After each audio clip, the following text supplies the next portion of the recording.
You never guess what? I've been to the charity shops in Hastings and I've bought a thing.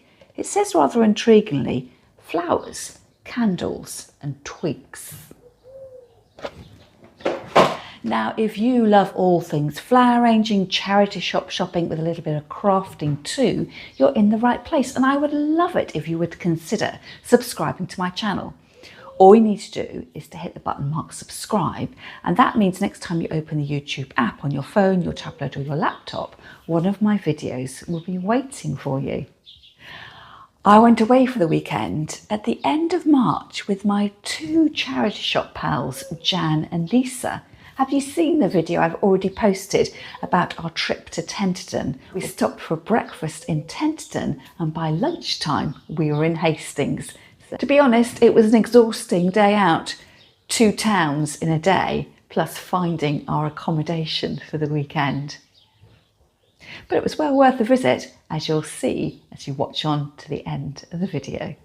We parked up at the multi-storey car park in the middle of town, went out through the shopping centre and then started to navigate our way around the local charity shops. Now, I don't know about you, but I always like to use the app on my phone, Google Maps. It's really helpful when you don't know where the charity shops are and you're not familiar with how to get from place to place. As you can see here, once I open the app, I just type in charity shops in and then the town that I'm interested in. So scrolling in here, zooming in, there were a couple of outlying charity shops we didn't go to. At the top of the town, a couple near the harbour that we didn't go to. So we concentrated our shopping trip to the centre of the town. So you can see all the charity shops there spread out up that one street and then in some of the side roads where the main shops were. And there were a couple of shops on the other side of town we didn't go to either. So let's start at the Marie Curie shop, a discount store, as you can see from the front window, many items starting at 49p or 99p. This dull little brown pot caught my eye, and the reason was it has exactly the same finish as some little baskets I've got, and it's made by DC, who also make little windowsill vases, which were very popular in the 50s and 60s.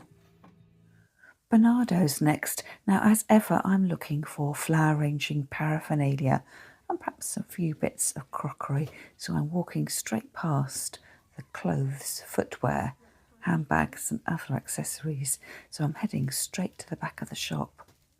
Now, this has caught my eye. I'm specifically on the lookout for a glass basket, and this was the nearest thing I could find, although because it didn't have a handle, I put it back.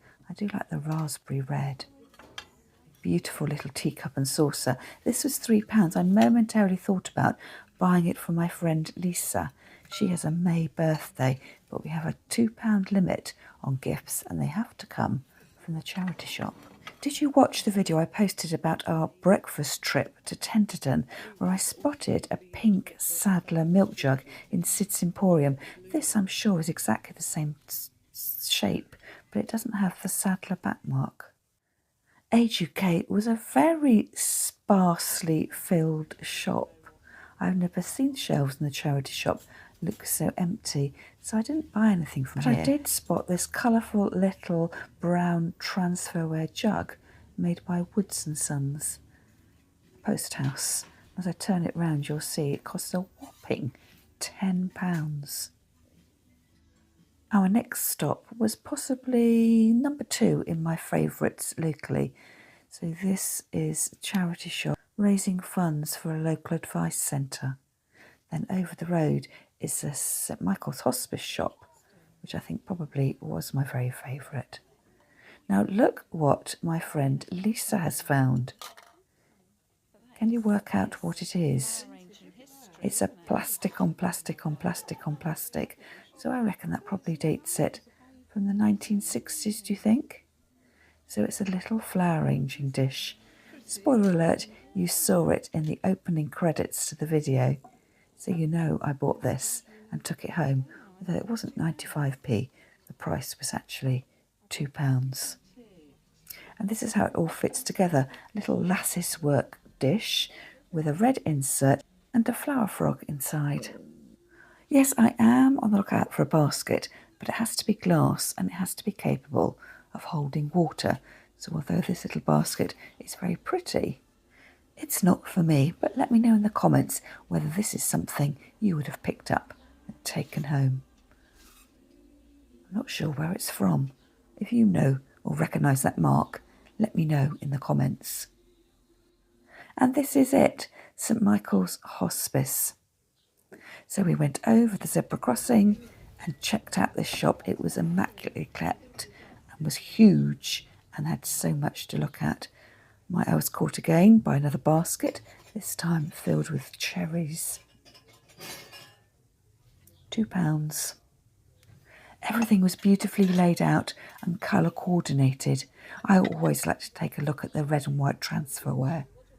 This plate here is by Barrett's. I quite like the pattern on this next one, although I don't like the fluting around the edge. Myatt's Country Lane, £2. And I always like to have a look at the glassware, not necessary for drinking glasses, but quite often you find sugar bowls or fruit bowls that can be used for flower arranging. And what I'm actually on the lookout is for some ugly granny vases, and that was one of them. And I'll tell you more about that in the video I'm going to post on our trip to Eastbourne the following day. I've managed to find a rose bowl on the back shelf, a whole cabinet of blue and white crockery, these little Delft pillboxes, lidded containers for £2 each. If you're a Delft fan, let me know in the comments, would you have picked these up?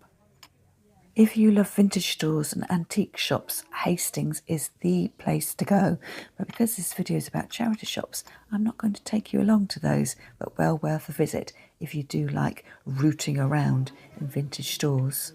We're back in the main shopping centre part of town now at the British Heart Foundation. We found some carnival glass here and lots of other glassware. You see how sparkly everything is in this particular shop. Obviously take great care of their merchandise. And right next door, it was the Oxfam shop. Now, I would say normally Oxfam isn't my favourite charity shop, but this one had so much in it. And right by the front door, there was this lovely milky white tea service by Anchor Hawking. Now, when I watch all my American YouTube shows of thrift shopping, I hear this name a lot, and I have never ever seen any. It's quite interesting to see how the Hawking of Hawking is actually spelt. Now, if the sugar bowl and milk jug had been separate, I might have thought about buying those, but I wouldn't want the whole tea service. Jan's found some red and white crockery. I was a bit envious of that. And then right at the end of our visit, we found a little candle holder. Good friends light up the world. Wouldn't that make a good gift? Ready in its box for £1.99. And friendship is like sunshine. It keeps us warm and helps us grow. This is my charity shop haul from day one, so you'll recognise some of these items from the video that I posted of our trip to Tenterden. But did you spot the blue and white bowl in the Asiatic pattern in the first charity shop I showed you? Well, that came home with me, cost me 99p. You've already seen the red pear, the little 1970s jug, and the flower frog, the rectangular flower frog. And I showed you the vase from the St Michael's Hospice shop. I ended up on the weekend buying about 10 vases for my friend for her daughter's wedding. But the challenge now will be, how do I go about using this little red and white plastic flower arranging bowl? This is the flower arranging container I bought. It cost me £2. So it's got some inspiration photographs all the way around the box, showing how you can use it with candles, twigs and flowers. So the main dish comes in two parts, this red inset and this lattice work plastic, and it's got a little flower frog too, which is also in 2 parts. And it is always best when you're using a flower frog to have something with 2 layers, and that way your flower stems lock in place, and then that rests in the central reservoir. So let's start by adding some water.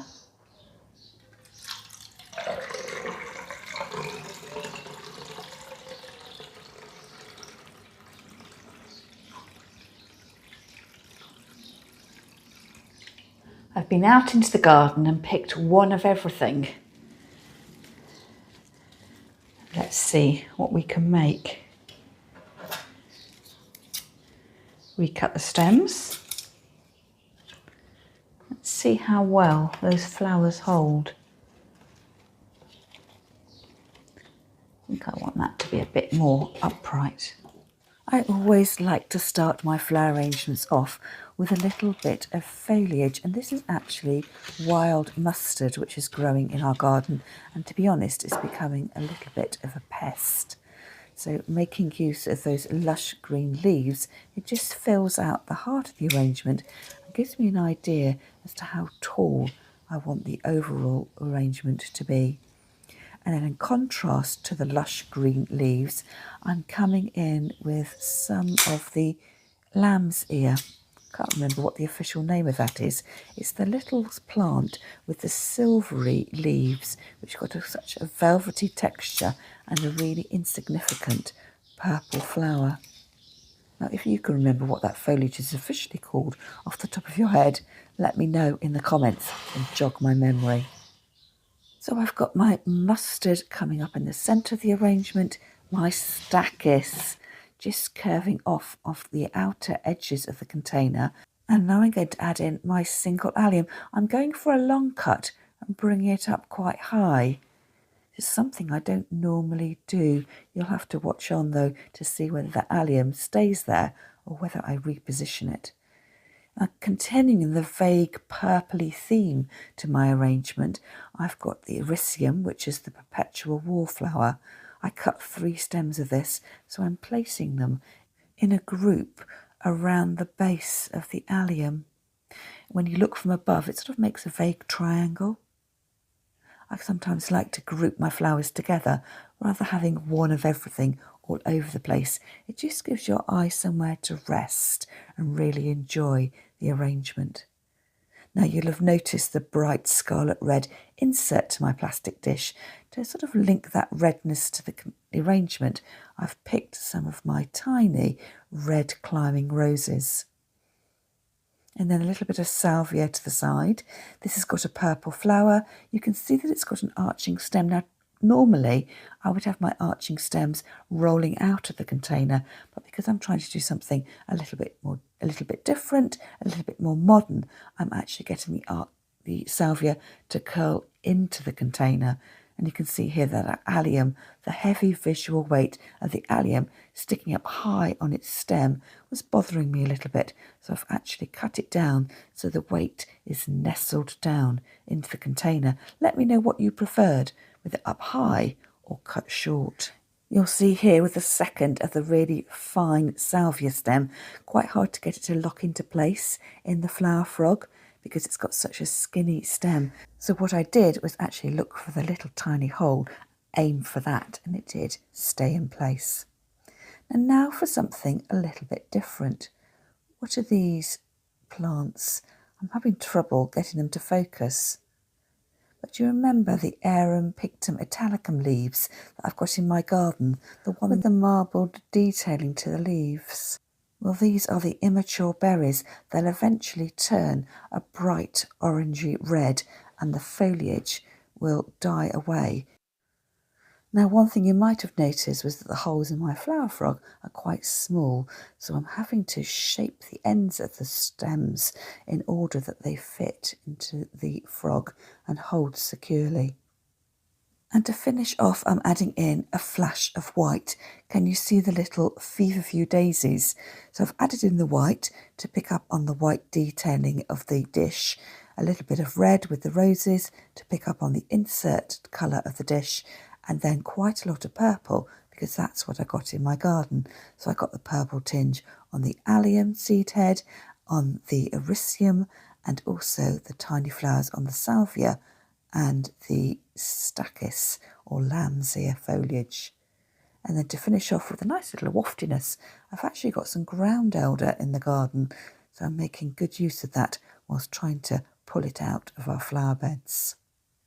And here's a close-up of that flower frog. So I've got a number of shapes there, the teardrop shapes and then the larger holes and the small holes. And this is the back of the arrangement, so I never put many flowers in the back, but just enough to give my arrangements a 3D look and to make sure they're not front-loaded and weighted, so they're not going to topple over. And don't forget, if you love all things flower arranging, why don't you sign up to become a member of my YouTube channel?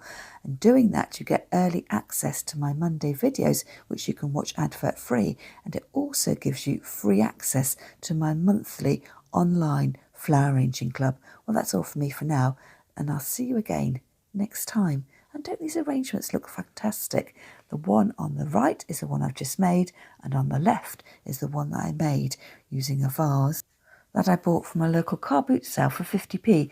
You'll see me make that arrangement in the video I posted when I talked about thinning out my nigella in the garden. And if you've not seen that already, I'll make sure I leave a link to it in the description underneath this video.